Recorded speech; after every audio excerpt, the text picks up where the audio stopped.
আমি বাংলাদেশ আওয়ামী লীগের সকল আইনজীবীদের দৃষ্টি আকর্ষণ করছি, এই যে প্রজ্ঞাপন জারি করা হয়েছে যার মাধ্যমে ছাত্রলীগকে নিষিদ্ধ করা হয়েছে, এর বিরুদ্ধে আইনি প্রক্রিয়া শুরু করার উদ্যোগ নিন।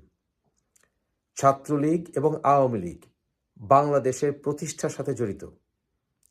এই অর্গানাইজেশনগুলোকে নিষিদ্ধ করা অর্থ হচ্ছে বাংলাদেশের জন্ম সন্ত্রাসীদের দ্বারা